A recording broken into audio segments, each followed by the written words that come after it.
Em nome do Pai, e do Filho, e do Espírito Santo. Amém. Estava chegando o tempo de Jesus ser levado para o céu. Então ele tomou a firme decisão de partir para Jerusalém e enviou mensageiros à sua frente. Estes puseram-se a caminho e entraram no povoado de samaritanos, a fim de preparar hospedagem para Jesus. Mas os samaritanos não o receberam, pois Jesus dava a impressão de que ia a Jerusalém. Vendo isso, os discípulos Tiago e João disseram: Senhor, queres que mandemos descer fogo do céu para destruí-los? Jesus, porém, voltou-se e repreendeu-os, e partiram para outro povoado. Palavra da salvação, glória a vós, Senhor. Meus irmãos e minhas irmãs, hoje a igreja, de maneira especial, celebra a memória de Santa Teresinha. E aqui vai as minhas orações para cada carmelita dos mosteiros espalhados pelo mundo todo, celebrações da missa. Coloco na intenção da perseverança dessas grandes mulheres e também homens que se dedicam inteiramente à oração, à penitência e ao silêncio para se encontrar mais perto do Senhor. Interessante que um dos primeiros livros que eu li já no início ali da minha vida na igreja, aos meus 19 anos, foi História de uma Alma. Eu fiquei tão empolgado com aquela leitura que o meu desejo era de ser carmelita. Mas Deus não me quis no Carmelo. Mas quero dizer que a minha alma é de carmelita. Tenho um apreço muito grande pelas carmelitas. Mas quem foi Santa Teresinha? Tão falada. Hoje, no Brasil, as relíquias dela têm passado por diversas casas carmelitanas. Mas quem foi essa Teresinha que, dentro de um Carmelo, escondida, conseguiu abalar o mundo, levando muitas pessoas a se encontrar com Deus, a levar muitas pessoas para os Carmelos, para os seminários? Quantos bispos que hoje são bispos graças a Santa Teresinha. Mas quem é ela? Santa Teresinha do Menino Jesus. E ela é doutora também da igreja. É importante perceber isso. Ela nasceu no dia 2 de janeiro de 1873, em Alençon, Baixa Normandia, na França. Desde o nascimento foi fraca e doente. Seu nome de batismo era Marie Françoise Thérèse Martin. Maria Francisca Teresa Martin, traduzindo para o português porque ela era francesa. Filha de Luiz Martin, relojoeiro e joalheiro, que quis ser monge na ordem de São Bernardo de Claraval. E Zélia Guerin, famosa bordadeira do Ponto de Alençon. Sua mãe faleceu quando Teresinha tinha apenas 4 anos. Por isso a menina se apegou à sua irmã mais velha, Paulina, que passou a ser tida por ela como segunda mãe. Paulina, porém, seguindo a própria vocação, entrou para o Carmelo. Teresinha ficou muito doente, causando grande preocupação em seu pai e irmãs. Um dia, olhando para a imagem da Imaculada Conceição de Maria, de quem seus pais eram devotos, a Virgem sorriu para Teresinha e esta ficou curada. Desse dia em diante, Teresinha decidiu entrar para o Carmelo. Suas irmãs, que também se tornaram freiras, eram Maria, Paulina, Leônia e Celina. Seus 3 irmãos morreram muito cedo. Teresinha estudou no colégio da Abadia das Monjas Beneditinas de Lisieux por 5 anos. Santa Teresinha estava decidida a entrar para a Ordem das Carmelitas Descalças, mas como tinha apenas 14 anos, não poderia por causa das regras da igreja. Mas ela não desistiu. Numa viagem feita à Itália, teve a audácia de pedir autorização ao Papa Leão XIII e este concedeu. Assim, em abril de 1888, ela entra para o Carmelo com o nome de Teresa de Infante Jesus. Teresa do Menino Jesus. Fez sua profissão religiosa em setembro de 1890, festa da Natividade da Virgem Maria, acrescentando em seu nome Teresa do Menino Jesus e Sagrada Face. Santa Teresinha levou a sério o caminho da perfeição escrito por sua fundadora Santa Teresa de Jesus, ou seja, Santa Teresa d'Ávila. Porém, Teresinha revelou ao mundo que a perfeição e a santidade podem estar nas pequenas coisas, nos pequenos gestos e obrigações cotidianas que fazemos com amor. Ela dizia: sigamos o caminho da simplicidade, entreguemo-nos com todo o nosso ser ao amor. Em tudo busquemos fazer a vontade de Deus. O zelo pela salvação das pessoas devore nosso coração.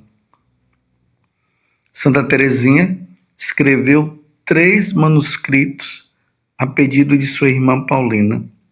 Esses manuscritos são sua autobiografia e foram publicados em 1898 com o título de História de uma Alma, livro que posteriormente veio a se tornar um dos maiores best-sellers da história. Em seus escritos, Teresinha ensina a teologia profunda da simplicidade, a pequena via, um caminho de santidade baseado nas pequenas coisas, nos pequenos atos do cotidiano, que quando feito com amor, produzem frutos de santidade. Ela dizia que não tinha forças para fazer as grandes obras heróicas dos santos famosos da igreja, mas só conseguia fazer pequenas coisas. Mas nessas pequenas coisas estava o segredo de sua santidade. Pegar um alfinete caído no chão, com amor, produz fruto de santidade. Santa Teresa do Menino Jesus se tornou a padroeira das missões, sem nunca ter saído do Carmelo.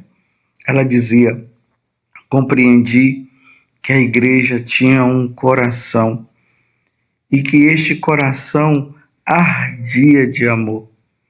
Compreendi que só o amor fazia os membros da igreja agirem, que se o amor viesse a se apagar, os apóstolos não anunciariam mais o evangelho. Os mártires se recusariam a derramar seu sangue. Por isso ela dizia: no coração da igreja serei o amor. Dizia sempre que o que conta é o amor, só o amor. É contemplar no outro a pessoa de Jesus, para ela ser missionário. Para ela, ser missionário não é uma questão de geografia, e sim uma questão de amor. Santa Teresinha ficava feliz quando jogava pétalas de rosas ao ver passar o Santíssimo Sacramento no ostensório. E também gostava de jogar flores no grande crucifixo que ficava no jardim do Carmelo. Disse antes de morrer: vou fazer chover sobre o mundo uma chuva de rosas, dizendo assim que iria interceder a Deus sempre por todos os povos. Por isso, na novena de Santa Teresinha, o fiel espera receber uma rosa como sinal de que seu pedido será atendido. Santa Teresinha do Menino Jesus sofreu por quase 3 anos de tuberculose e naquela época não tinha cura. Chegou a dizer que jamais pensou que fosse capaz de sofrer tanto, mas teve paciência e fez tudo por amor, sem jamais reclamar nem murmurar. Faleceu no dia 30 de setembro de 1897, aos 24 anos. No leito de morte, as monjas rezavam e anotavam tudo o que ela dizia. Sua última frase foi: não me arrependo de haver me entregue ao amor. E com um olhar fixo no crucifixo exclamou: meu Deus, eu te amo. Então faleceu a jovem, que depois foi chamada de a maior santa dos tempos modernos. Está aí, meus irmãos, essa pequena biografia da vida de Santa Teresinha. O que você tira para a sua vida? O que eu tiro para a minha vida? No Evangelho aqui está mostrando que Jesus estava chegando o tempo dele passar desta vida para o céu. Então ele tomou a firme decisão de partir para Jerusalém e enviou mensageiros à sua frente. Todos nós teremos que passar desta vida para a eternidade. Jesus já estava ali declarado, ele ia passar desta vida para o céu. E esse deve ser o desejo do nosso coração, deve ser o meu desejo de ir para o céu um dia. Santa Teresinha, ela tinha esse desejo no coração. A mãe dela conseguiu colocar isso no coração das filhas, tanto o pai como a mãe. Esse desejo pela eternidade, esse desejo para o céu.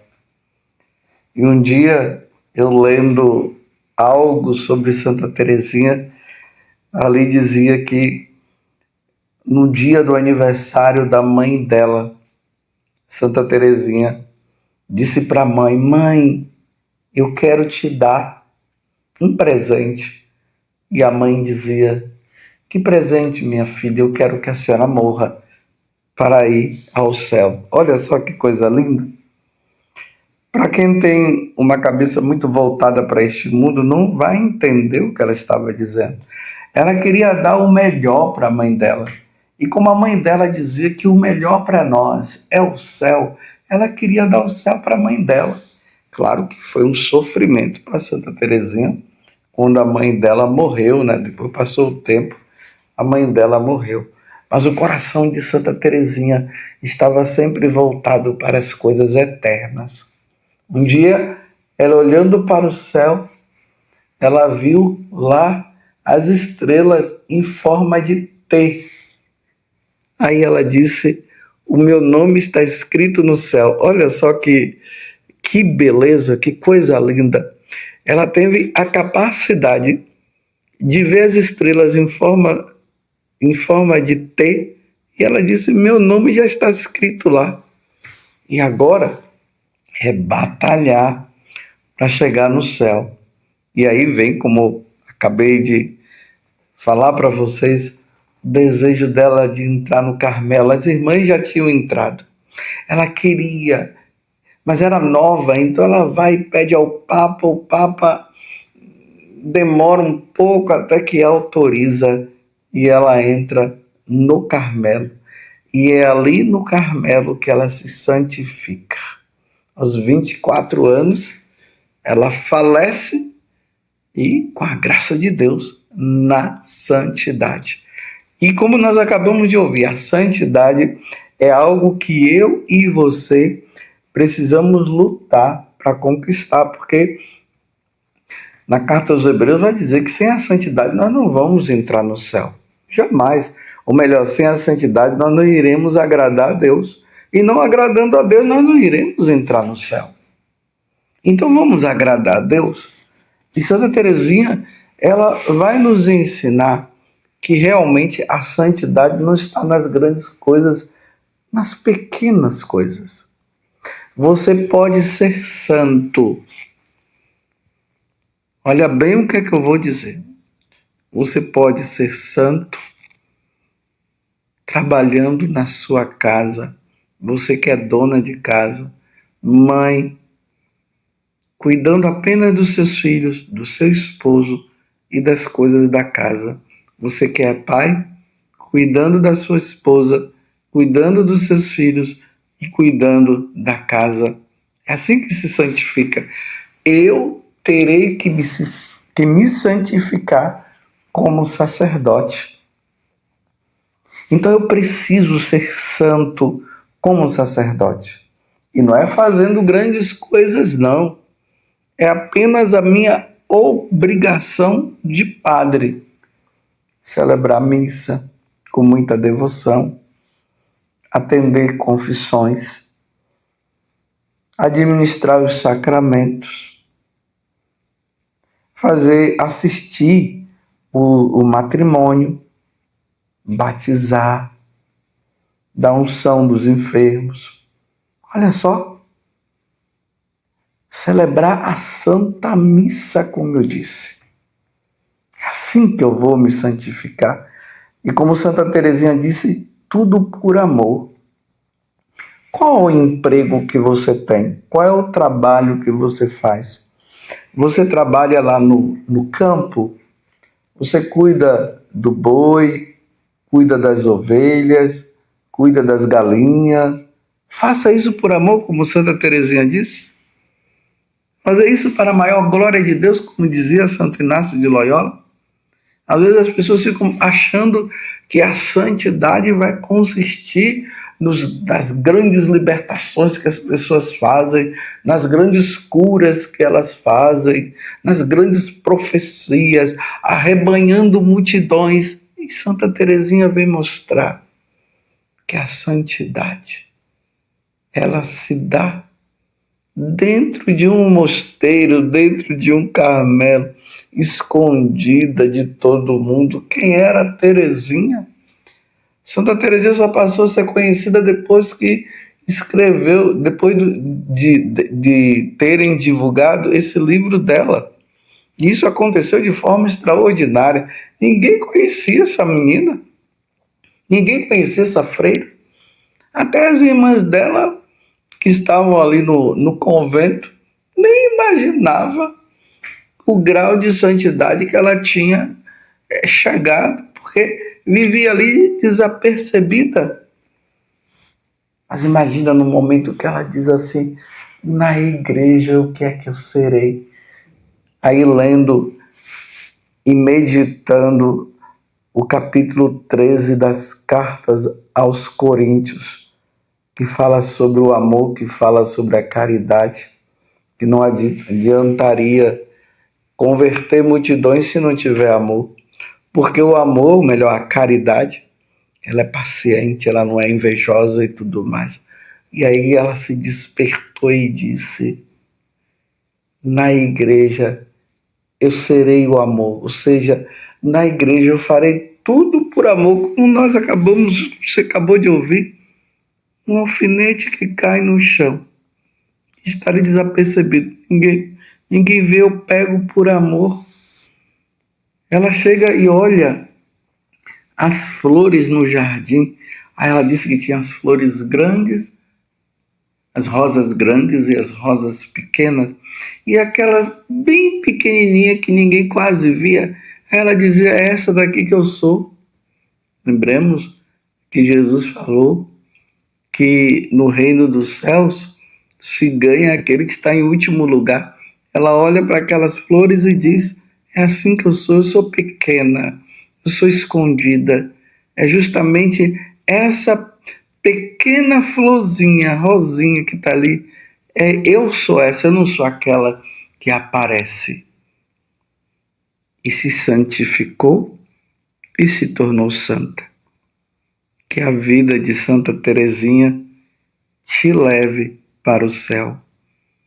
Que a vida de Santa Teresinha me leve para o céu. Louvado seja nosso Senhor Jesus Cristo, para sempre seja louvado, e a sua mãe, Maria Santíssima, e desça sobre você a bênção do Deus Todo-Poderoso, Pai, Filho e Espírito Santo. Amém. Em nome do Pai, do Filho e do Espírito Santo. Amém. Naqueles dias, Jesus foi à montanha para rezar e passou a noite toda em oração a Deus. Ao amanhecer, chamou seus discípulos e escolheu 12 dentre eles, aos quais deu o nome de apóstolos. Simão, a quem impôs o nome de Pedro, e seu irmão André, Tiago e João, Filipe e Bartolomeu, Mateus e Tomé, Tiago, filho de Alfeu, e Simão, chamado Zelota, Judas, filho de Tiago, e Judas Iscariotes, aquele que se tornou traidor. Jesus desceu da montanha com eles e parou num lugar plano. Ali estavam muitos de seus discípulos e grande multidão de gente de toda a Judéia e de Jerusalém, do litoral de Tiro e Sidônia. Vieram para ouvir Jesus e serem curados de suas doenças. E aqueles que estavam atormentados por espíritos maus também foram curados. A multidão toda procurava tocar em Jesus, porque uma força saía dele e ele curava a todos. Palavra da salvação. Glória a vós, Senhor. Meus irmãos e minhas irmãs, nesta continuidade que nós estamos tendo no Evangelho de São Lucas, porque é ele que está sendo agora o Evangelho que nós estamos meditando durante a semana, Lucas 6, de 12 a 19. Vocês veem que Jesus ele continua na atividade dele, pregando, anunciando o Evangelho, a Boa Nova, curando os doentes, expulsando os demônios. Lembram o que aconteceu na sinagoga de Cafarnaum, ou de Nazaré, quando ele abriu o livro do profeta Isaías?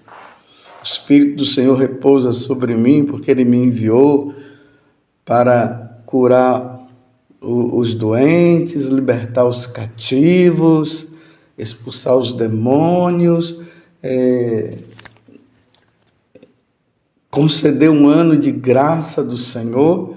E ele fechou o livro e depois disse: essa profecia, este oráculo que Isaías profetizou, se realiza na minha vida. Eu sou o Messias esperado.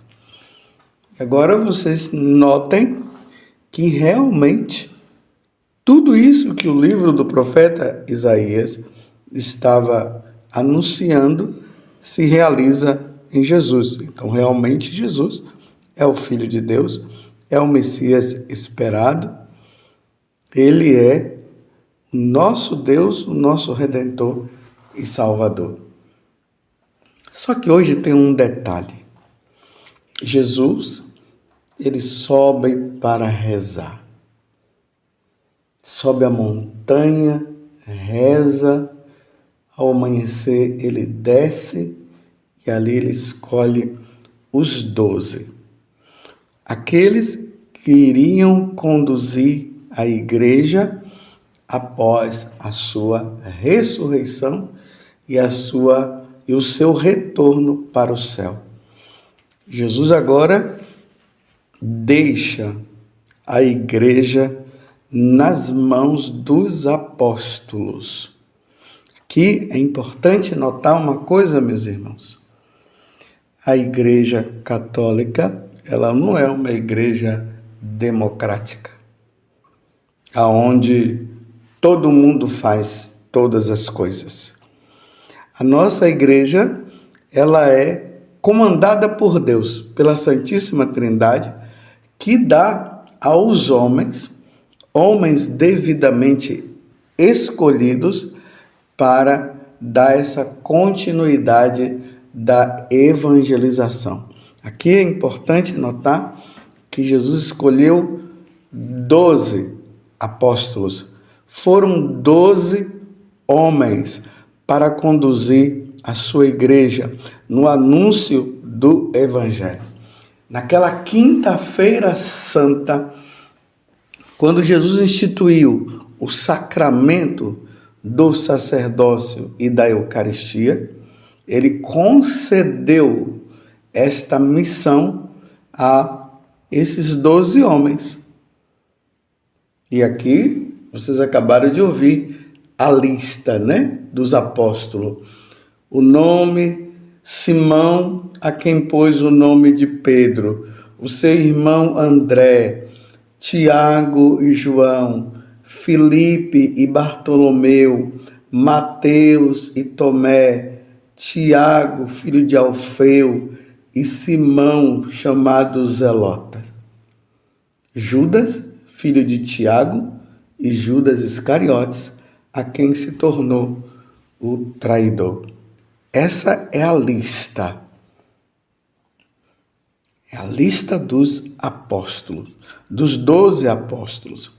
Jesus, ele tinha um grupo de 72 discípulos. Dos 72 discípulos, ele escolheu os 12 apóstolos. Aqui eu quero te fazer uma pergunta. Na lista dos apóstolos, tem o nome de alguma mulher? Não tem, são todos homens. Se Jesus quisesse que no grupo dos apóstolos tivesse mulheres, ali estariam as mulheres. Então, estaria na lista dos apóstolos, então, André, Tiago, Adriana, Maria. Jesus poderia ter escolhido a mãe dele para ser uma apóstola. E ali estaria também Fabiana, e aí junto, misturado ali os homens e as mulheres que iriam conduzir a igreja.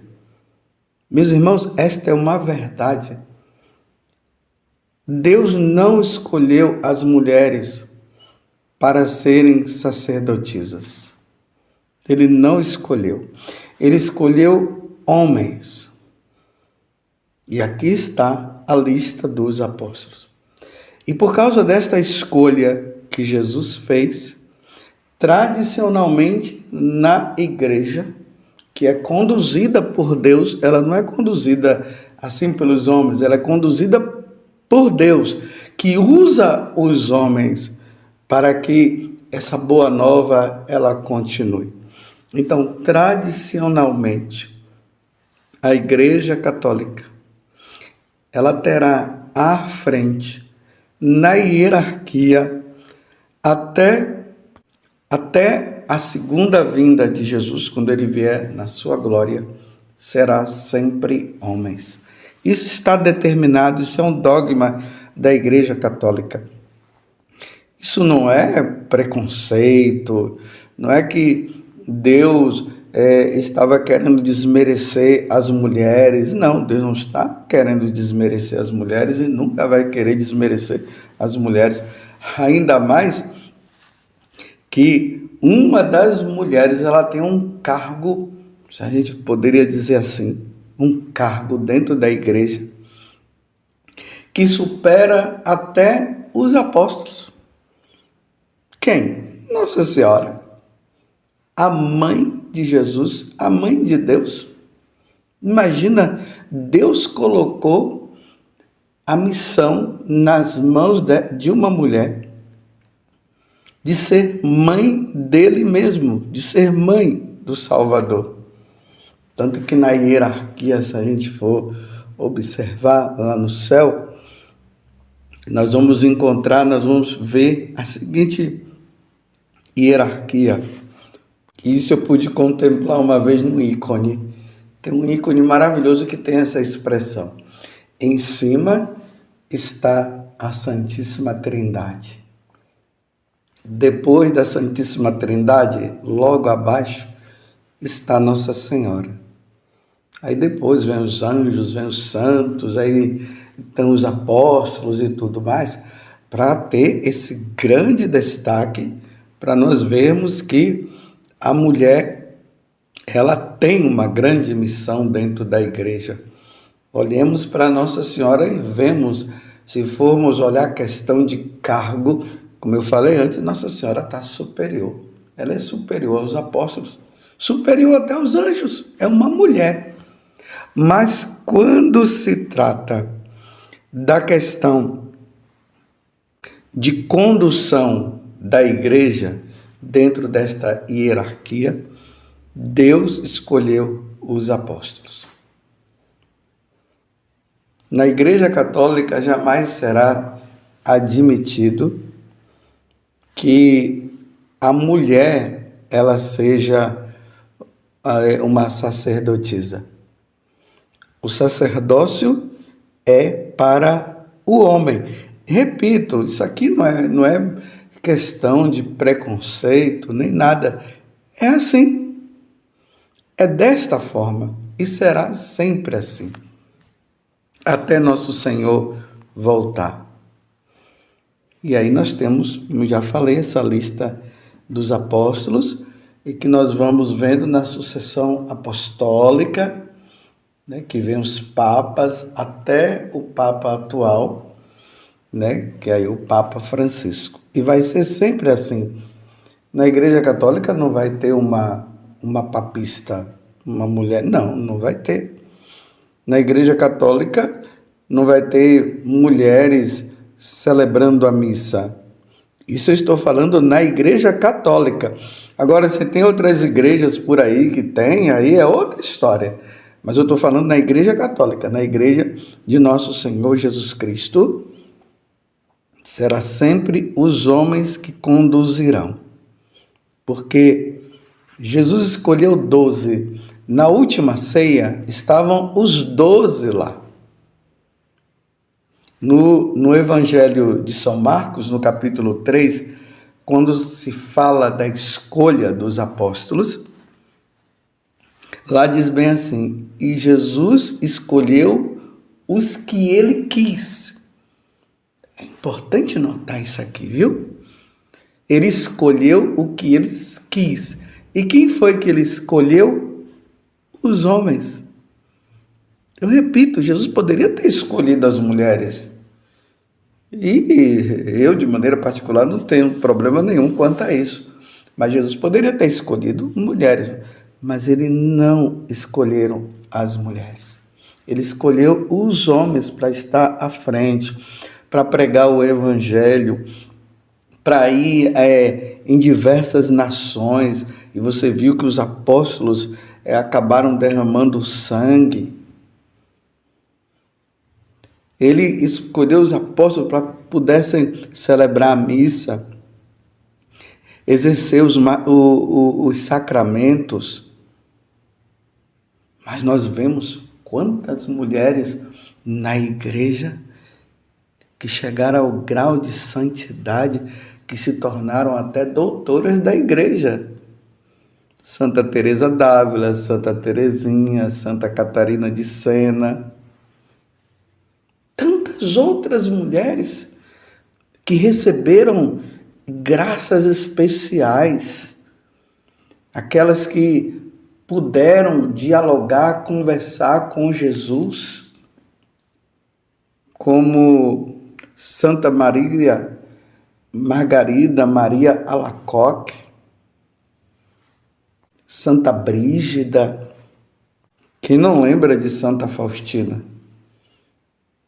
Que Jesus incumbiu ela de trazer essa questão da misericórdia divina. Santas mulheres, que se nós formos olhar, no grau de santidade, elas superaram muitos homens. Só que na Igreja Católica não existe esse negócio do homem ser maior do que a mulher ser maior do que o homem. Não existe isso. Todos nós somos filhos de Deus. Mas quando se trata da pregação do Evangelho e de estarem à frente da igreja para ensinar, para ministrar os sacramentos, conduzir o povo de Deus na evangelização e tudo mais, Deus escolheu os homens. Deus quis assim e assim será. Imagina se isso não vai acontecer, meus irmãos, isso fique bem claro. Mas já pensou se acontecesse na Igreja Católica, de agora permitir que as mulheres pudessem estar à frente e a ordenação de mulheres e tudo mais, nós estaríamos indo contra um princípio eterno de um mandamento de Deus, que foi escolher 12 homens. Estaríamos indo contra.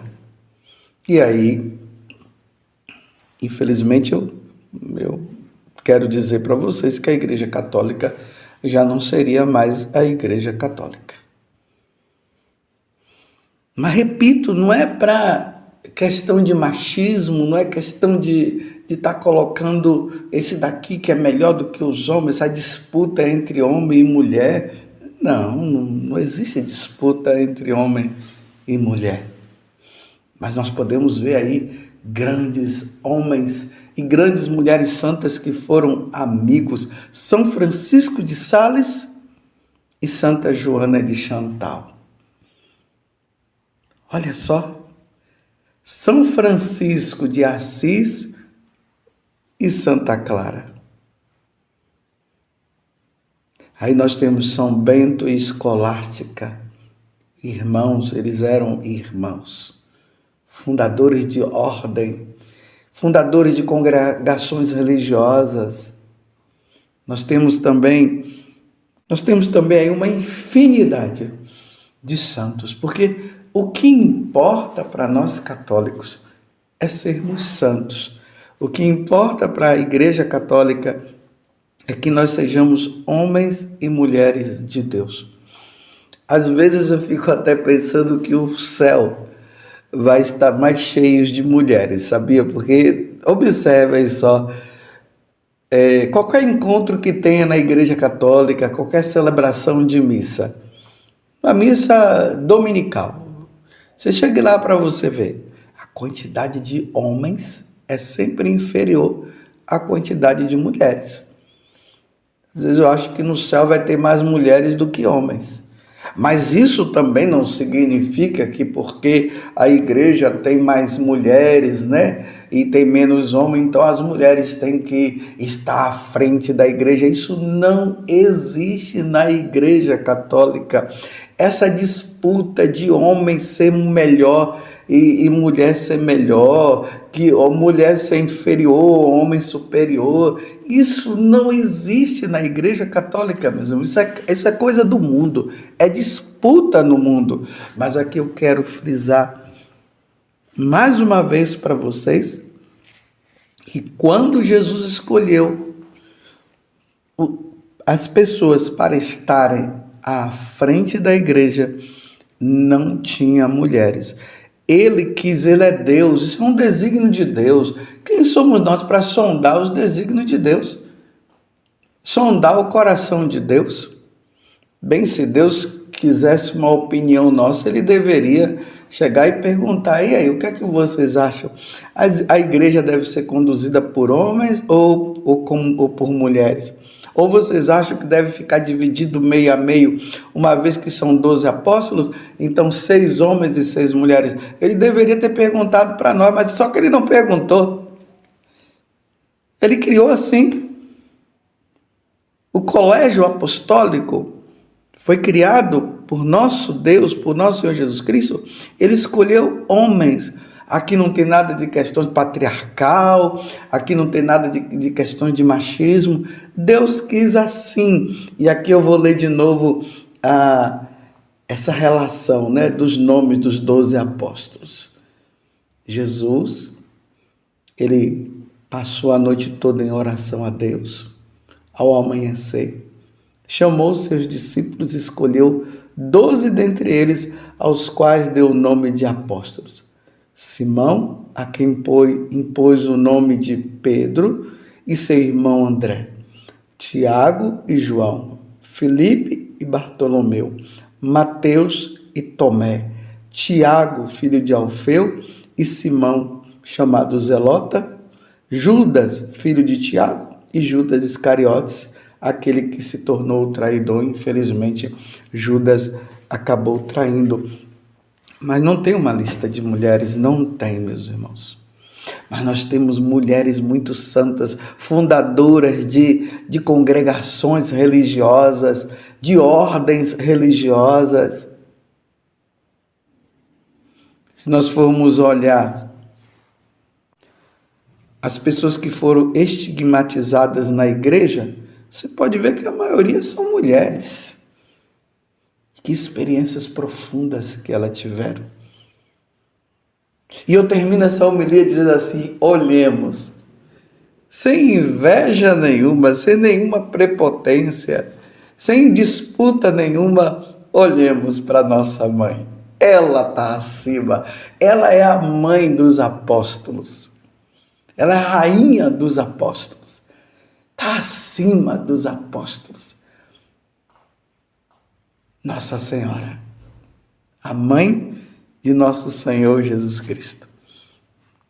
Ela está acima de todos, mas quero dizer para vocês que Jesus quis escolher homens para celebrar a missa, atender confissão, ministrar os sacramentos.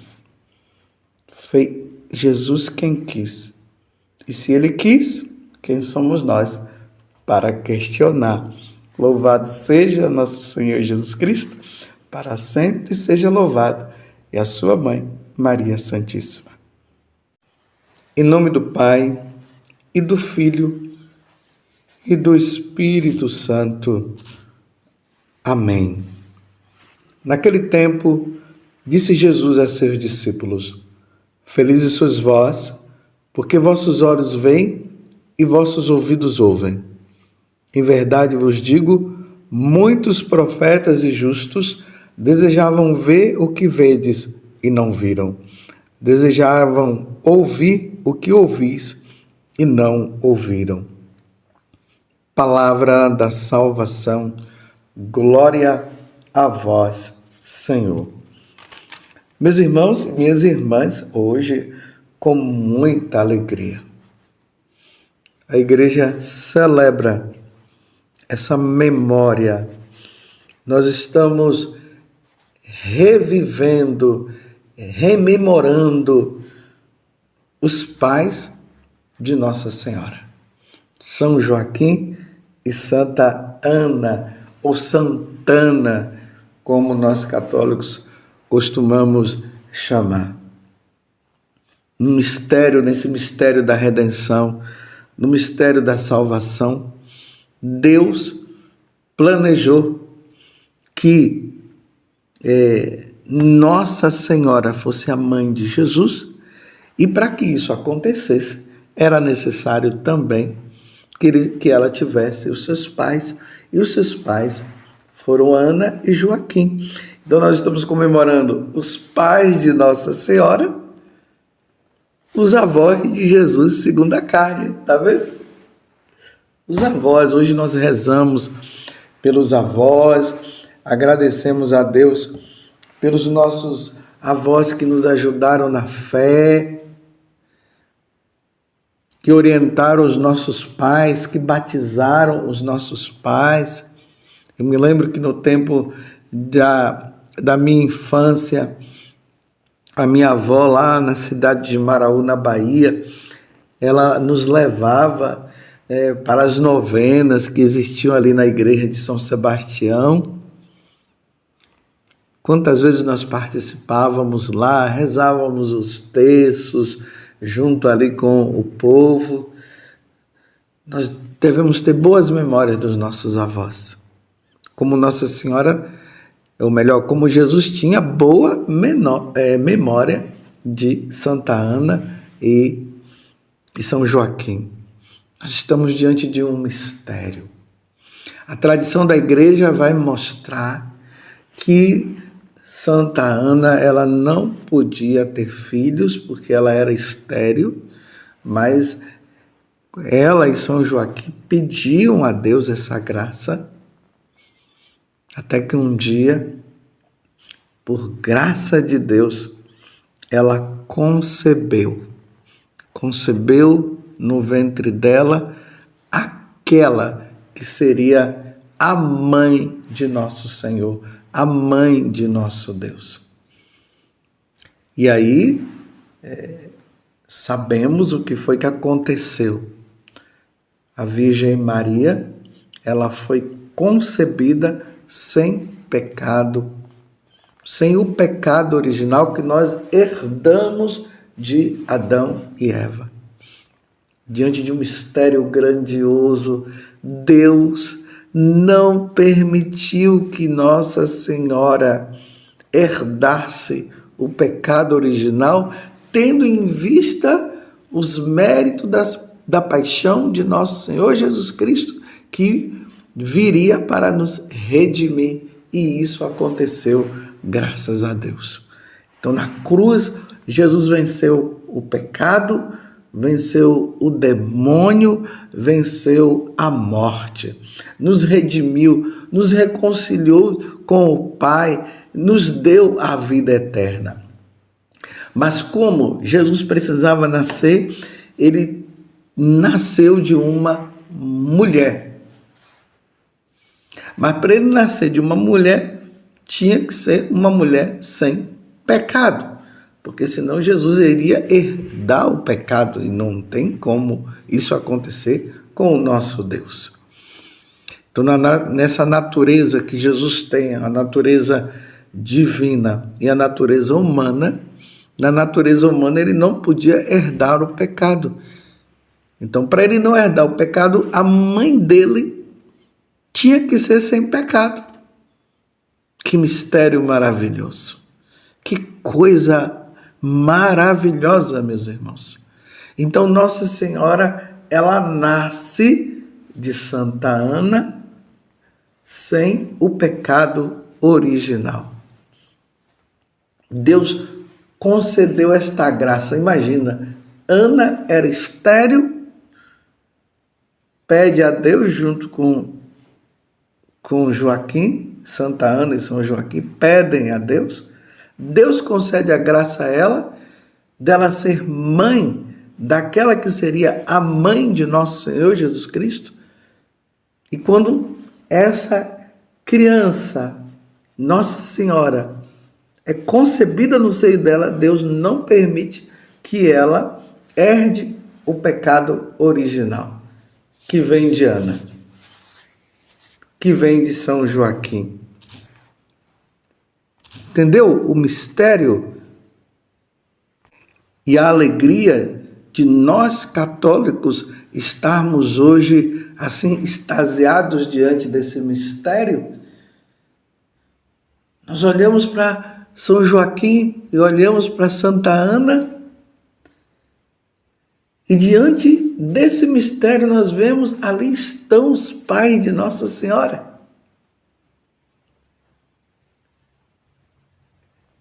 Que são os avós de Jesus.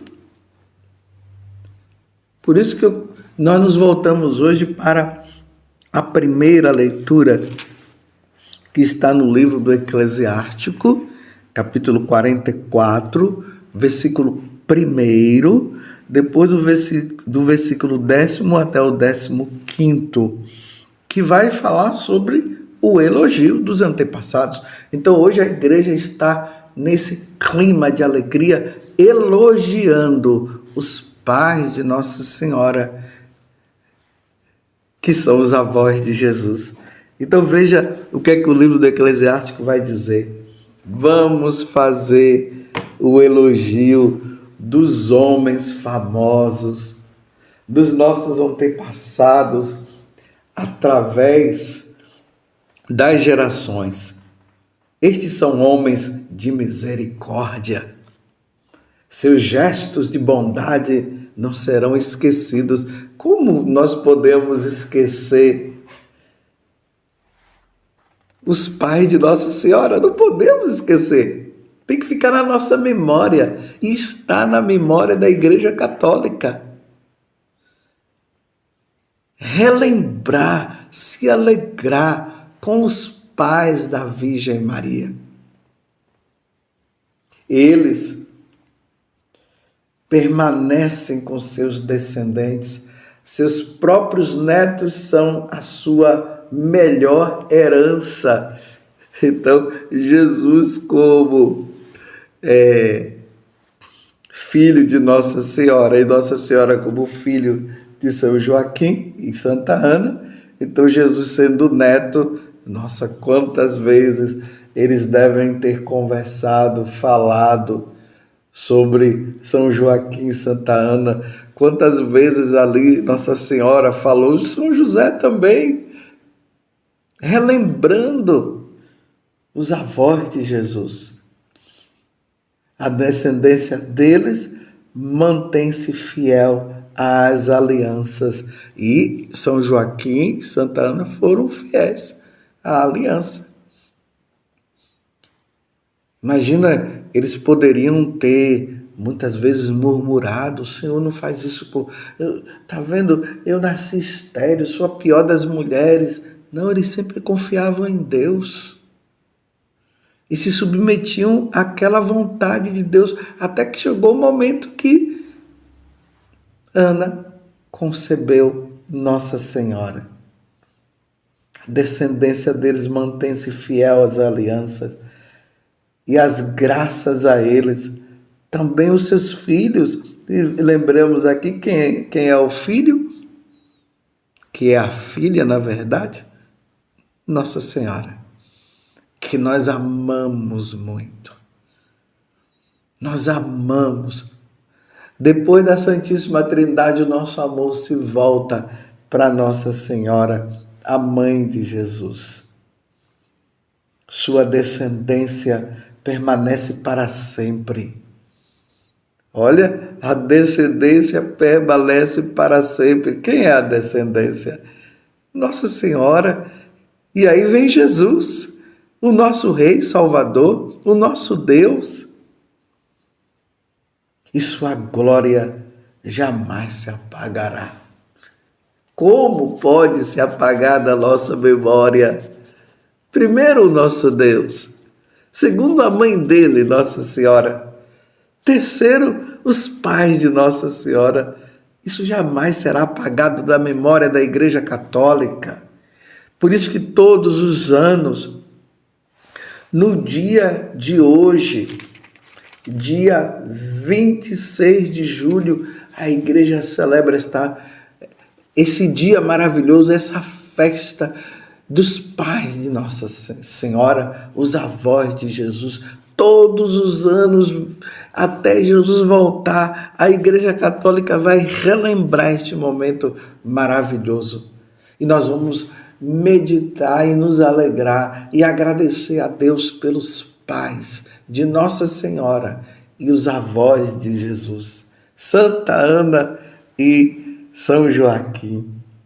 Seus corpos serão sepultados na paz e seus nomes duram até através das gerações. É isso que vem acontecendo. Desde quando eles morreram, a igreja vem relembrando. Isso ficou na memória dos apóstolos, na memória dos primeiros cristãos e na memória nossa hoje. E os povos proclamarão a sua sabedoria e a Assembleia vai celebrar o seu louvor. Esse é o nosso elogio. Se nós elogiamos tantas pessoas, por que não? Por que nós não vamos elogiar os pais de Nossa Senhora e que são os avós de Jesus? E nós nos voltamos para eles, porque nós cremos que agora eles estão diante de Deus, estão vivendo a vida divina no céu, e pedimos para eles a intercessão deles por nós, para que nós sejamos santos como eles foram santos, para que nós sejamos obedientes a Deus como eles foram obedientes a Deus, para que nós sejamos todos de Deus como eles foram de Deus. Nós olhamos para os pais de Nossa Senhora e os avós de Jesus e pedimos a Ele a graça de nós sermos santos como eles são santos. Não foi essa a recomendação que Jesus fez? Sede perfeitos. Esse perfeito aqui quer dizer também, sede santos como o vosso Pai do céu é santo. Então nós nos voltamos para eles e pedimos a graça da santidade. E aí nós nos voltamos então ao Evangelho. O Evangelho de hoje, de uma certa forma, faz essa referência. Mateus 13, do versículo 16 até o 17. Felizes sois vós, porque vossos olhos veem e vossos ouvidos ouvem. Em verdade, eu vos digo, muitos profetas e justos desejavam ver o que vedes e não viram. Desejavam ouvir o que ouvis e não ouviram. Jesus está fazendo uma referência aqui. Os profetas, quando nós olhamos o Antigo Testamento, nós vemos lá os profetas falando de Jesus, da vinda de Jesus, mas eles não viram Jesus. Eles não ouviram Jesus como os apóstolos viram Jesus, como o povo ali de Israel, na Galileia, na Samaria, na Judéia, e até mesmo fora, né, quando Jesus sai das mediações de Israel e vai lá para Decápolis, as 10 cidades lá pagãs, e eles viram Jesus, eles ouviram Jesus. Muitos rejeitaram, sim, mas outros se alegraram, seguiram, mudaram de vida. Eles viram os milagres que Jesus fez. As pessoas que foram ressuscitadas, eles viram Jesus expulsando os demônios das pessoas. Eles viram a mãe de Jesus, Nossa Senhora. Eles viram Jesus morrendo na cruz e nos dando a salvação. viram Jesus ressuscitado. Por isso que Jesus está dizendo: felizes sois vós, porque vossos olhos veem e vossos ouvidos ouvem. Os profetas, os juízes, o povo do Antigo Testamento não viram. E nós vemos a realização e pela fé nós cremos que Jesus é Deus. Pela fé nós cremos que Ele morreu na cruz por nós. Pela fé nós cremos que Ele ressuscitou. Nós cremos. Então nós também nos alegramos. Isso tudo, meus irmãos, por causa dessas duas pessoas importantíssimas dentro do plano da salvação que nós estamos celebrando no dia de hoje, Santa Ana e São Joaquim. E aí nós vamos percebendo o valor dos santos. Por isso que nós valorizamos aqueles homens, aquelas mulheres de Deus que serviram a Deus. E nós colocamos eles nas nossas igrejas, colocamos lá as imagens, nós não estamos adorando, nós estamos venerando e vendo, nós pedimos a Deus a graça de sermos iguais a eles. Compreenderam? A alegria que brota no coração de nós católicos nesse tempo que nós estamos vivendo.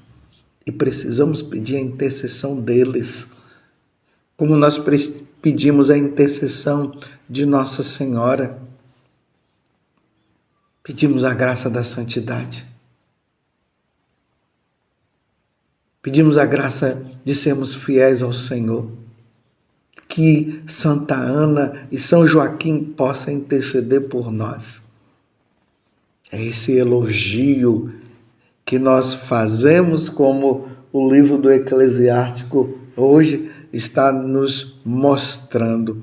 Nós olhamos os nossos antepassados e através dos antepassados nós glorificamos a Deus por eles e nos alegramos pela vida que eles tiveram. Que Santa Ana e São Joaquim, os pais de Nossa Senhora, os avós de Jesus, eles possam,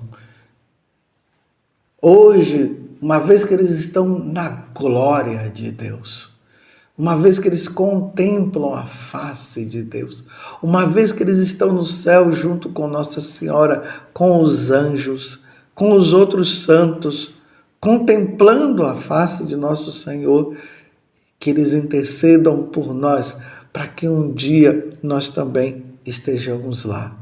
E vai ser maravilhoso. Se eu for digno do reino dos céus, meus irmãos, se eu for digno, eu quero conhecer quem foi essas duas pessoas. Os pais de Nossa Senhora, que são os avós de Jesus. Que alegria vai brotar no meu coração e no seu quando nós estivermos no céu e nós estivermos diante deles e vemos, foram vocês.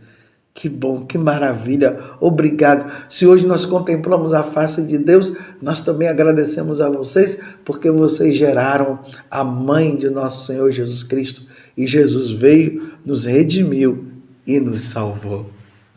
Santa Ana e São Joaquim, rogai por nós.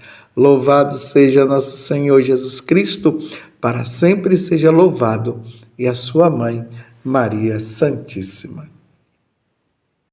Em nome do Pai, e do Filho, e do Espírito Santo. Amém. Naquele tempo, os discípulos disseram a Jesus: eis, agora falas claramente, e não usas mais figuras. Agora sabemos que conheces tudo e que não precisas que alguém te interrogue. Por isto cremos que viestes da parte de Deus. Jesus respondeu: credes agora? Eis que vem a hora e já chegou, em que vos dispersareis cada um para o seu lado e me deixareis só. Mas eu não estou só, o Pai está comigo. Disse-vos estas coisas para que tenhas paz em mim. No mundo tereis tribulações, mas tende coragem, eu venci o mundo. Meus irmãos e minhas irmãs, estamos no Evangelho de São João, capítulo 16, do versículo 29 a 33. Jesus subiu aos céus. Ele retornou e nós comemoramos ontem, aqui no Brasil, de maneira especial, esta grande solenidade da ascensão de Jesus. Aqui no diálogo que Jesus está tendo com os discípulos, ele diz o seguinte: no mundo tereis tribulações, mas tende coragem, eu venci o mundo. E os discípulos dizem: agora falas claramente e não usas mais figuras. Nesse tempo em que nós aguardamos o retorno de nosso Senhor Jesus Cristo, Deus fala às claras conosco. Nós precisamos entender o sentido da nossa vida. Nós estamos agora caminhando para o céu. E nós precisamos ir para o céu. Porque se nós não fizermos a vontade de Deus, nós iremos para a condenação eterna. Hoje a igreja celebra a memória, aqui no Brasil, mas lá em Fátima, é uma festa, é uma solenidade, da aparição de Nossa Senhora de Fátima. Como foi que aconteceu essa aparição de Nossa Senhora de Fátima, que ocorreu no dia 13 de maio de 1917? Estavam 3 pastorinhos, Lúcia e os seus primos, Jacinta e Francisco, estavam ali pastoreando, cuidando das ovelhas, num dia de sol quente. O céu estava lindo, e de repente eles viram um raio. Eles ficaram meio que com medo, então Lúcia achou melhor voltar para casa, porque eles achavam que ia chover. Convidou Jacinta e Lúcia para irem. E é neste momento que, de repente, aparecem para eles uma senhora vestida de branco. Assim eles descrevem, mais brilhante que o sol, aspergindo luz mais clara e intensa que um copo de cristal cheio de água cristalina, atravessado pelos raios mais ardentes do sol. Surpreendidos pela aparição, os pequenos fixam os olhos extasiados na doce senhora, que com voz suavíssima, toda maternal, os tranquiliza. Não tenhais medo, eu não vos faço mal. É importante notar que assim como Jesus está tranquilizando os apóstolos, Nossa Senhora também tranquiliza os 3 pastorinhos. Não tenhas medo, não vos faço mal. Nossa Senhora não veio fazer mal, ela veio fazer o bem. Ela veio nos alertar do quanto que nós precisamos levar uma vida santa para ir para o céu. E aí Lúcia pergunta: de onde é vós me ser? Nossa Senhora respondeu: do céu. É interessante que Nossa Senhora, ela aponta o dedo para o céu e ela diz para eles: sou do céu. E que é que vós mercedes me quer? diz Lúcia. Vim para vos pedir que venhais aqui 6 meses seguidos, no dia 13, até esta mesma hora. Depois vos direi quem sou e o que quero. Depois voltarei aqui uma 7ª vez. E Lúcia pergunta para ela: e eu também vou para o céu? Sim, vais. E a Jacinta? Também. E o Francisco? Também. Mas tem que rezar muitos terços. Francisco era meio preguiçoso para rezar. Não tenhamos preguiça para rezar, meus irmãos. Deixei esse espaço de tempo para você pensar um pouco. Não tenha preguiça de rezar. Nossa Senhora, ela adverte Francisco, ele vai para o céu, mas ele vai ter que rezar muito. E rezar muitos terços. Lembrei-me então, fala Lúcia, de perguntar por 2 moças que tinham morrido há pouco tempo. Eram minhas amigas e estavam em minha casa a aprender a ter cedeiras com minha irmã mais velha. A Maria das Neves já está no céu? Sim, Nossa Senhora respondeu, está. Parece-me que devia ter uns 16 anos a Maria das Neves. E a Amélia? Estará no purgatório até o fim do mundo. Meus irmãos, até o fim do mundo. Aqui Nossa Senhora já começa a revelar para nós 2 mistérios da nossa vida cristã, que está relacionado aos novíssimos. Os novíssimos é tudo aquilo que nos espera depois da morte. Depois da morte, o que é que vai acontecer conosco? Nós teremos um juízo particular. Seremos julgados dos nossos atos feitos aqui na terra. Como diz São Paulo lá na carta aos Coríntios, na segunda carta aos Coríntios, capítulo 5, versículo 10, que todos nós iremos diante do trono de Deus e lá iremos prestar conta dos nossos atos praticados nesse corpo. Após o julgamento, Deus dará a sentença.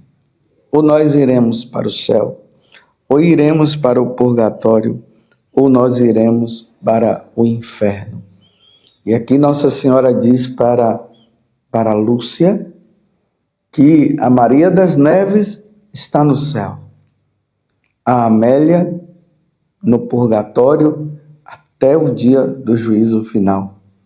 No dia 13 de julho, Nossa Senhora aparece e mostra para os meninos o inferno. Uma multidão de almas queimando como brasas no fogo do inferno. Os meninos ficaram admirados. A Jacinta ficou muito preocupada e em muitos momentos ela ficava perguntando para Lúcia: Lúcia, você viu o número de pessoas que estavam lá? Eram muitas almas. Aí ela pergunta: Lúcia, quem é que vai para lá? Aí Lúcia disse: eu não sei, mas pode ser aquelas pessoas que não vão à missa, as pessoas que roubam, que matam. E aqui eu acrescento: as pessoas que não cumprem os mandamentos da lei de Deus, irão todos para o inferno. Então Nossa Senhora revela a existência do céu, a existência do purgatório e a existência do inferno.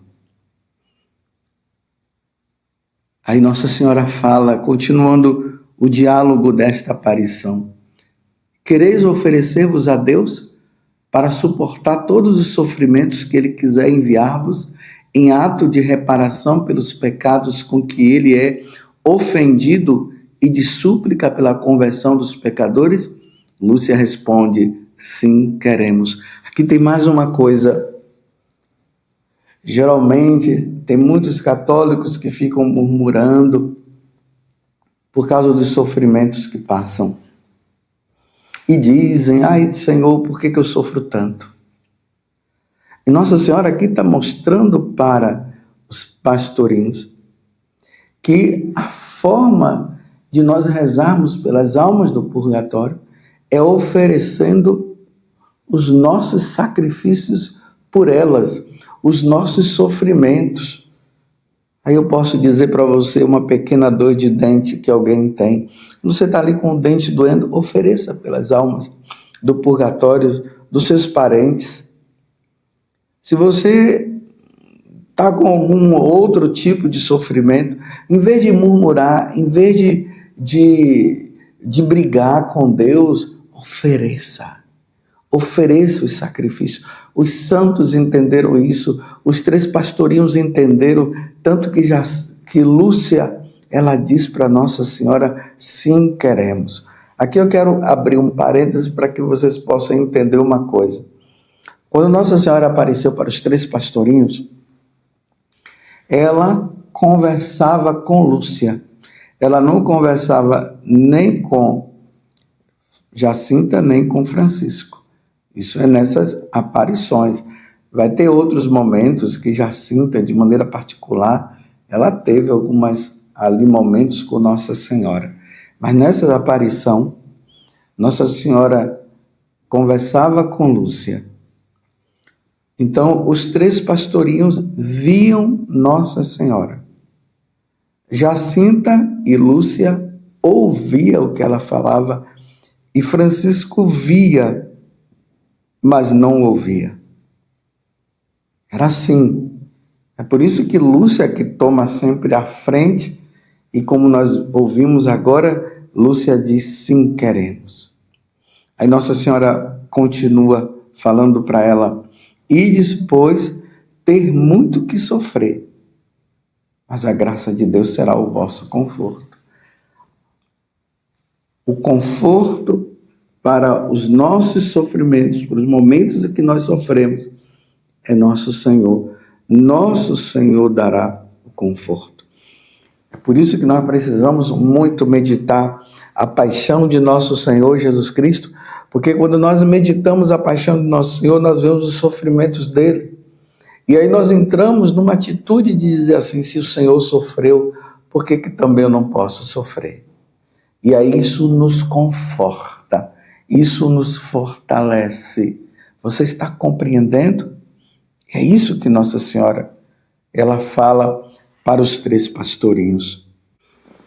E aí quando Nossa Senhora pronuncia as últimas palavras, que a graça de Deus será o vosso conforto, ela abriu pela primeira vez as mãos, comunicando aos 3 pastorinhos uma luz tão intensa, como reflexo delas expedia, que penetrando-nos no peito, no mais íntimo da alma, fazendo-nos ver a nós mesmos em Deus, que era essa luz. Mas claramente que nos vemos no melhor dos espelhos. Olha só, eles foram envolvidos por uma luz intensa, tão clara, que eles se viram em Deus. Então, por um impulso íntimo, também comunicado, caímos de joelhos e repetíamos intimamente: ó Santíssima Trindade, eu vos adoro. Meu Deus, eu vos amo no Santíssimo Sacramento. Repitam essa oração, vamos repetir. Ó Santíssima Trindade, eu vos adoro. Meu Deus, eu vos amo no Santíssimo Sacramento. Que coisa linda. Agora, nessa oração, que eles foram impulsionados a rezar, aqui revela a nosso Senhor que está presente na Eucaristia. Infelizmente, os protestantes não acreditam na presença de Jesus Eucarístico. E aqui nós vemos o que? Nossa Senhora, nessa aparição, eles sentem de fazer essa oração. Jesus está presente na Eucaristia, nós cremos. Nós cremos também na presença de Jesus. Passados os primeiros momentos desta experiência, Nossa Senhora acrescentou: rezem o terço todos os dias, para alcançar a paz para o mundo e o fim da guerra. E aqui eu faço a minha recomendação. Você que rezava o terço, volte a rezar. A única forma de nós termos paz no mundo, e como nós precisamos de paz neste mundo.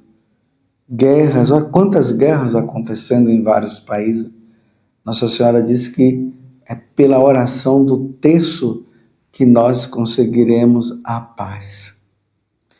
E aqui vai dizer o seguinte: em seguida, depois de ela ter falado isso, começou-se a elevar serenamente, subindo em direção ao sol nascente, até desaparecer na imensidade da distância.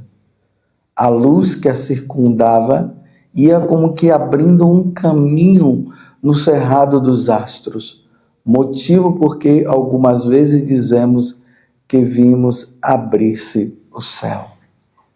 Eu vim do céu. Que bonito, meus irmãos. O céu existe, o purgatório existe, o inferno existe. E se o céu existe, o inferno existe, o purgatório existe, vamos lutar, meus irmãos, para irmos para o céu? Diante desta primeira aparição de Nossa Senhora de Fátima, Lúcia, quando faz a pergunta se ela vai para o céu, Nossa Senhora disse também: meus irmãos, isso que eu queria ouvir da parte de Nossa Senhora. Já pensou Nossa Senhora aparecendo para mim e dizendo: você vai para o céu? Você já pensou Nossa Senhora aparecendo para você e dizendo para você: você vai para o céu? Os 3 pastorinhos tinham garantia de que eles iriam para o céu. Nós fomos salvos por nosso Senhor Jesus Cristo, mas nós precisamos levar uma vida santa para ir para o céu. Significa que os 3 pastorinhos iam levar uma vida santa, por isso que Nossa Senhora já estava dizendo que eles iam para o céu. Lutemos, meus irmãos, para ir para o céu.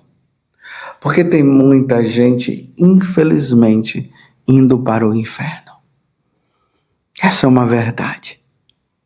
Nós precisamos pedalar, lutar, rezar, fazer sacrifícios para que um dia nós possamos ir para o céu. Como nós celebramos a ascensão de Jesus aos céus, e Nossa Senhora também que foi assunta ao céu, isso precisará acontecer conosco também. A morte de Jesus na cruz não pode ser em vão. A encarnação de Jesus, a sua morte e ressurreição, e isso, a sua morte e ressurreição, não pode ser em vão na nossa vida.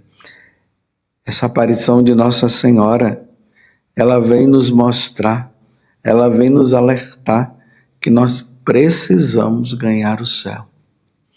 É interessante que justamente no ano de 1917, lá na Rússia, estava inaugurando o comunismo. O comunismo estava começando e Nossa Senhora vai dizer justamente no dia 13 de julho que era preciso rezar muito e consagrar ao Imaculado Coração dela a Rússia. Porque Nossa Senhora disse que de lá viria o mal. E realmente o ateísmo foi disseminando por toda a face da terra. Uma das coisas do comunismo é justamente isso, é o ateísmo, é o materialismo, é o não acreditar na existência de Deus. Essa é a doutrina comunista.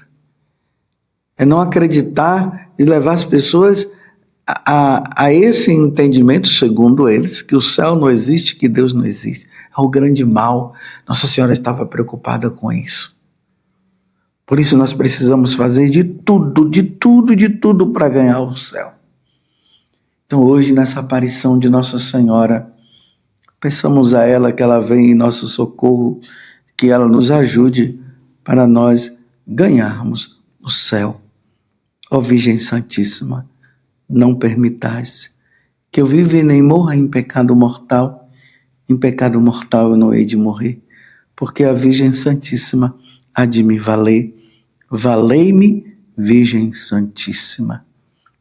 Louvado seja nosso Senhor Jesus Cristo, para sempre seja louvado, e a sua Mãe Maria Santíssima, e desça sobre você, pela intercessão de Nossa Senhora, a bênção de Deus Todo-Poderoso, Pai, Filho e o Espírito Santo. Amém. Vós me seis de onde sois, sou do céu. Em nome do Pai, e do Filho, e do Espírito Santo. Amém.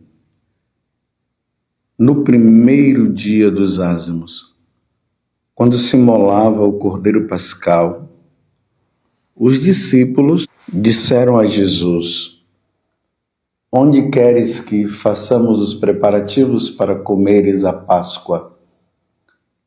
E Jesus enviou então 2 dos seus discípulos e lhes disse: ide à cidade.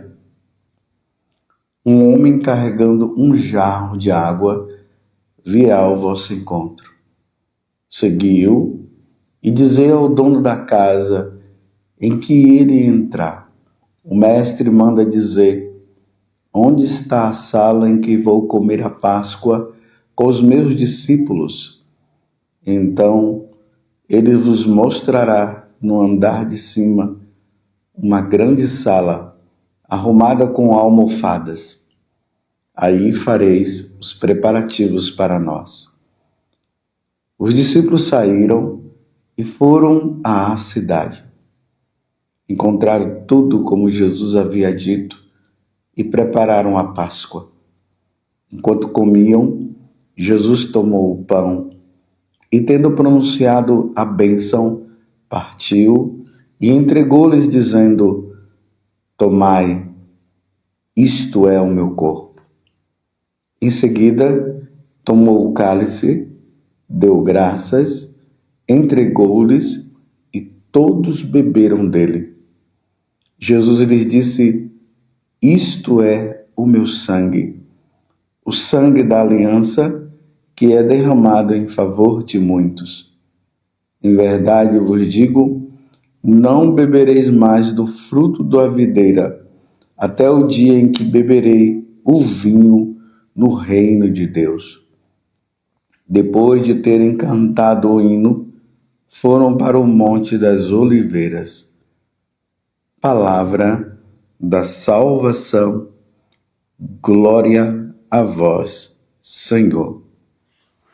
Meus irmãos e minhas irmãs, hoje a Igreja Católica está comemorando uma grande festa, a solenidade do corpo e do preciosíssimo sangue de nosso Senhor Jesus Cristo.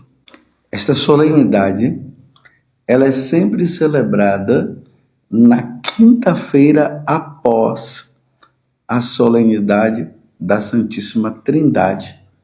Então, no domingo passado, foi a festa da Santíssima Trindade e hoje nós estamos celebrando essa solenidade também do preciosíssimo sangue de nosso Senhor Jesus Cristo e do seu corpo.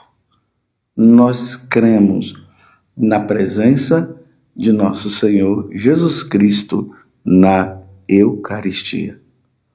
Nós cremos. Só a Igreja Católica crê. Somente a Igreja Católica. Nenhuma outra igreja, nenhuma outra religião crê na presença de Jesus Cristo. Mas por que nós cremos na presença de Jesus Cristo?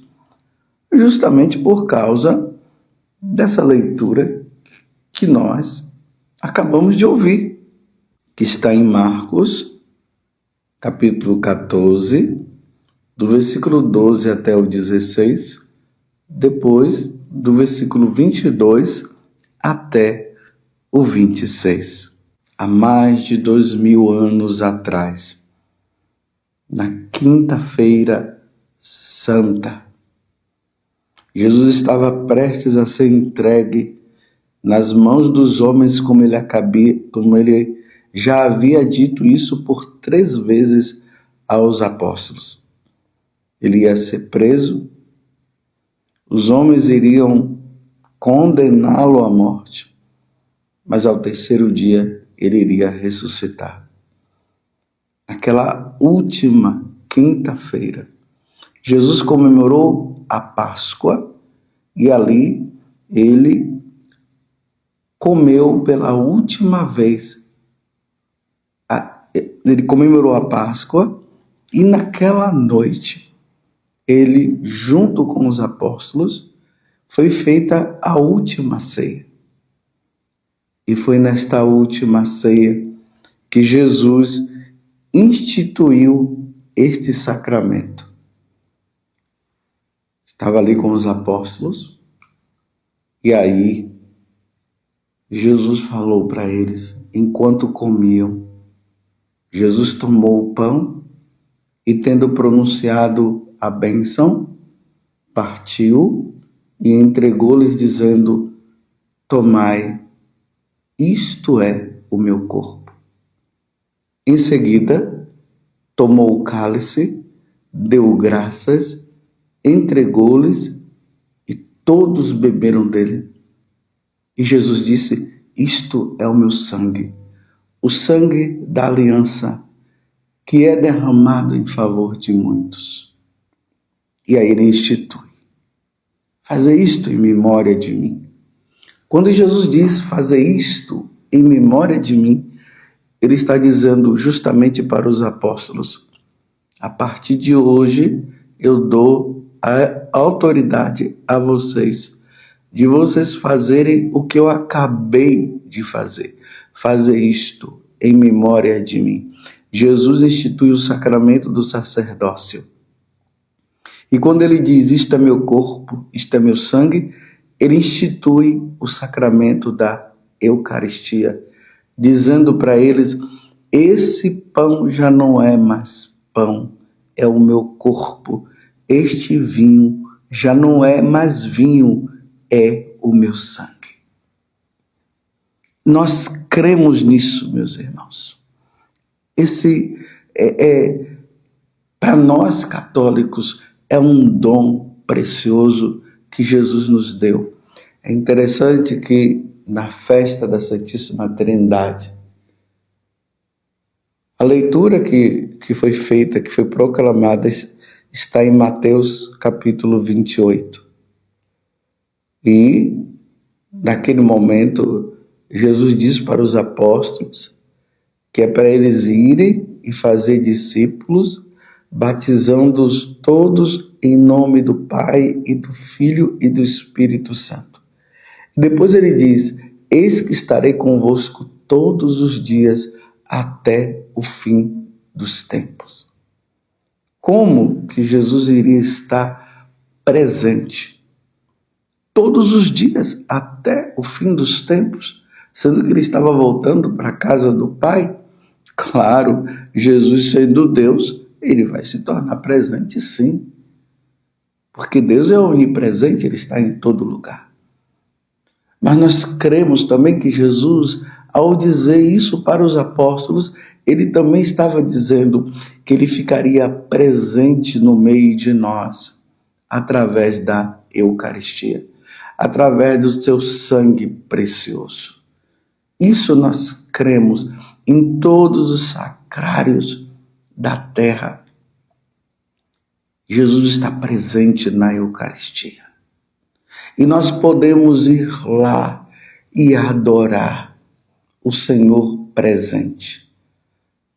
Logo após ali a Santa Missa, depois que o sacerdote devidamente ordenado na Igreja Católica, e isso é importante que nós saibamos, o sacerdote devidamente ordenado na Igreja Católica, quando ele pronuncia aquelas palavras que nós acabamos de ouvir, isto é meu corpo, isto é meu sangue, porque Jesus mandou a igreja, os membros da igreja que estão participando ali do santo sacrifício de nosso Senhor Jesus Cristo, eles em procissão vão em direção ao sacerdote.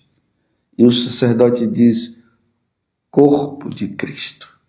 E o católico responde, amém.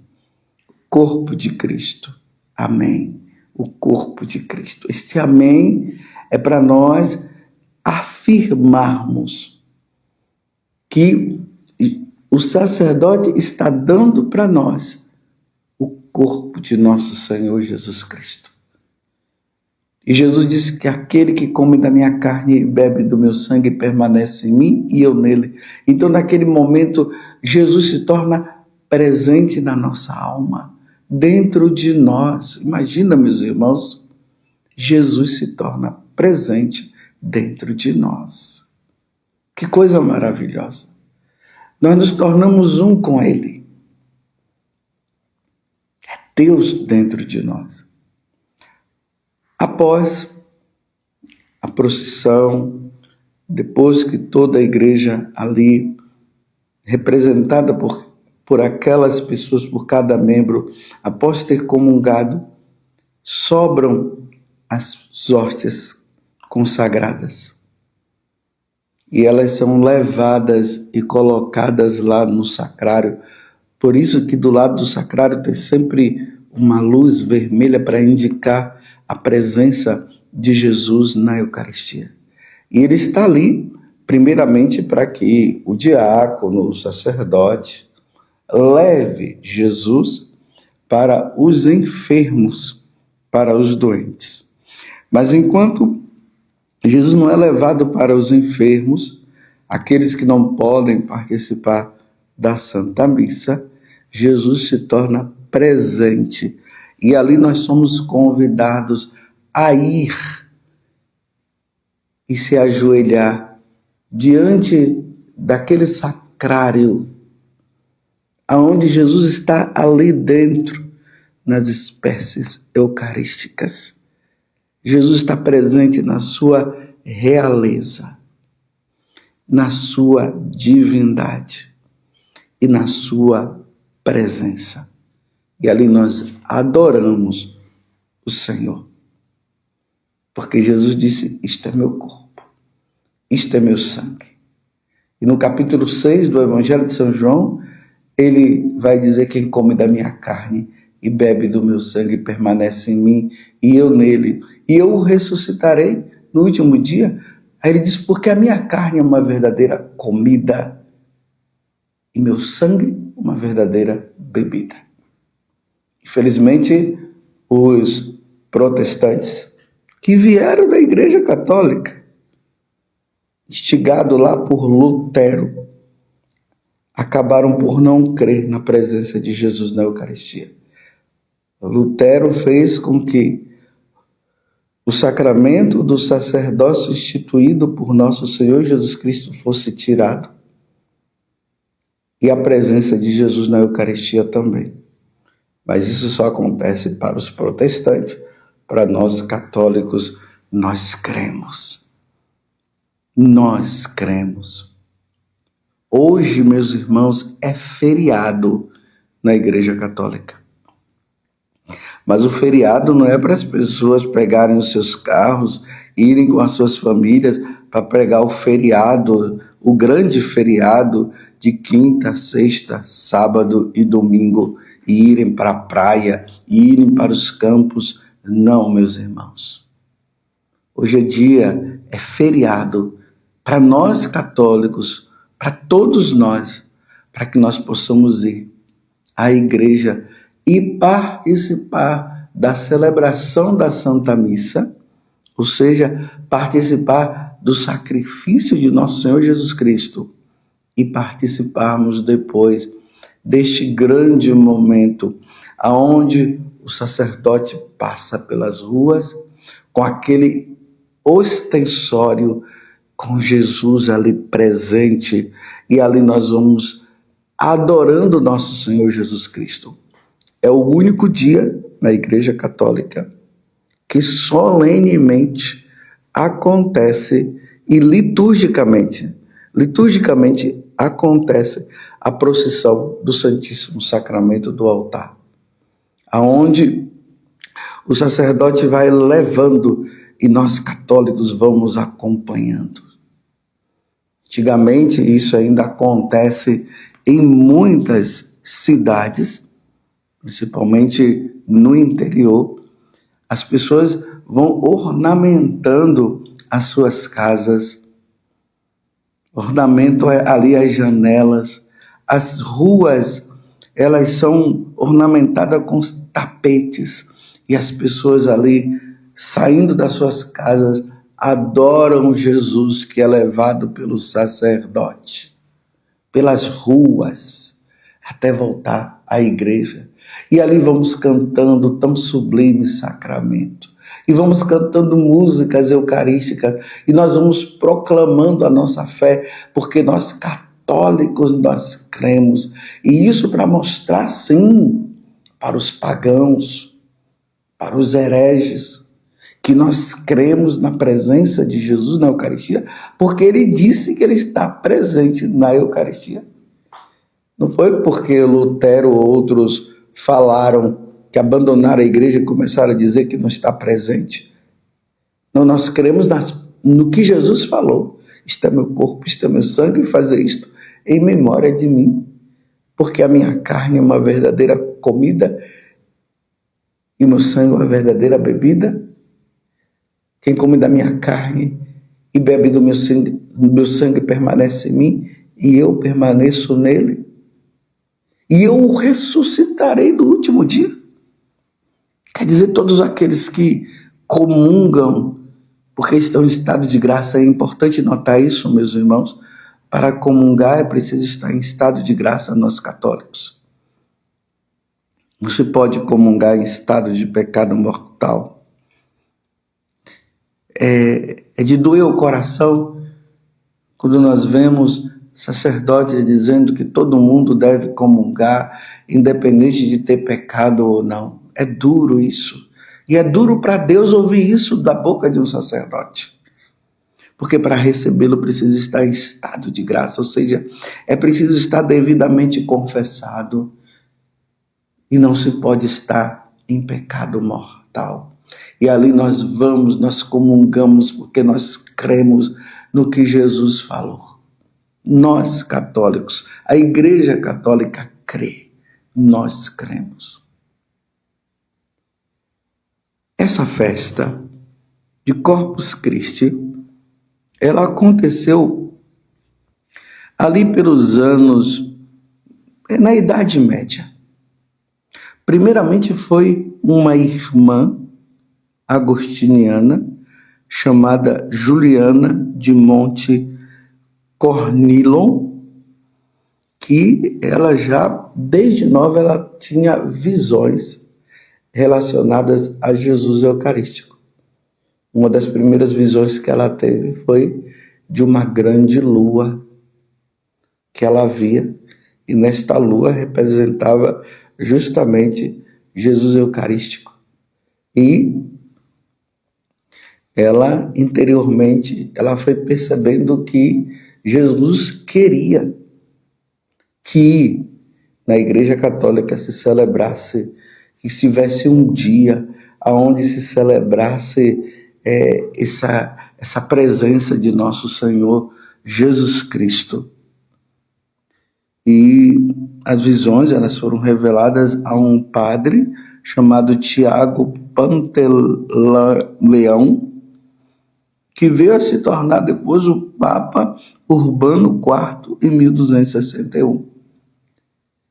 E é interessante que essa festa, ela foi assim instituída progressivamente, aos poucos, até que um sacerdote, nesta mesma época em que o Papa Urbano IV, ele era ainda o Papa da Igreja Católica, não se sabe o nome desse sacerdote, ele começou a ter dúvida da presença de Jesus na Eucaristia.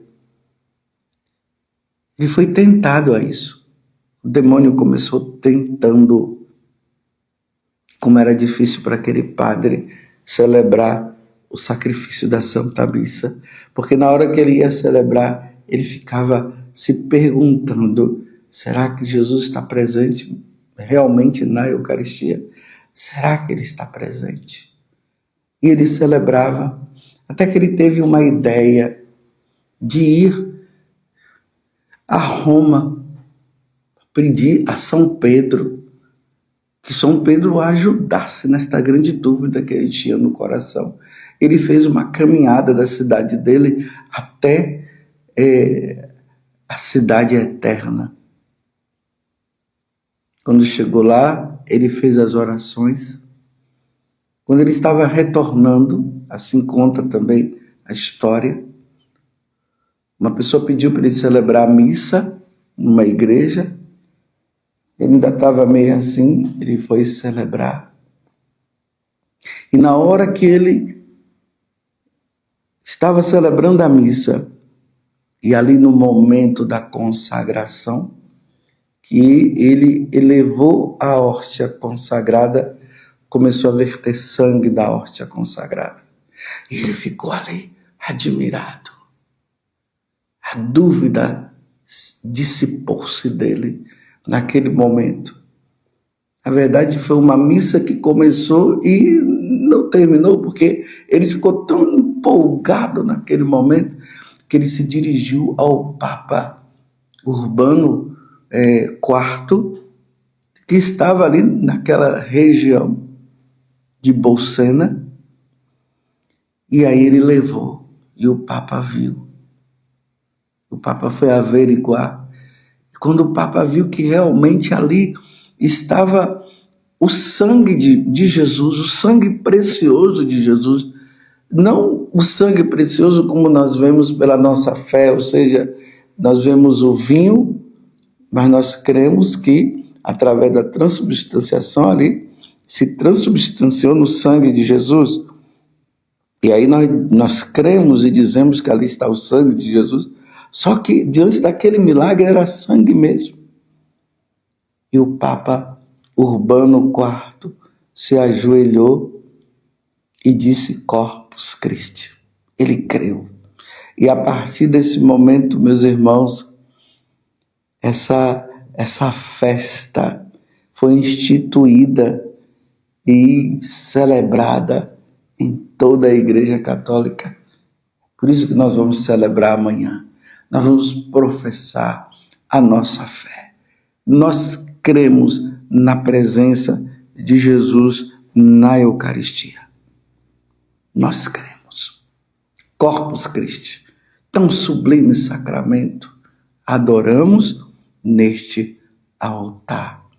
Louvado seja nosso Senhor Jesus Cristo, para sempre seja louvado, e a sua mãe, Maria Santíssima, e desça sobre você. Pela intercessão da Santíssima Virgem, a bênção de Deus Todo-Poderoso, o Pai, o Filho e o Espírito Santo. Amém. Eu até aconselho você a entrar no YouTube e colocar lá o Milagre de Bolsena, e ali você vai ver a história de como aconteceu esse milagre na vida daquele sacerdote que tinha dúvida. Ele passou por esta tentação, ele teve essa dúvida, mas nós cremos. Jesus está presente no altar. Um abençoado dia, uma abençoada participação do sacrifício da Santa Missa e uma abençoada procissão do Santíssimo Sacramento, porque nós cremos que Jesus está presente na Eucaristia. Amém.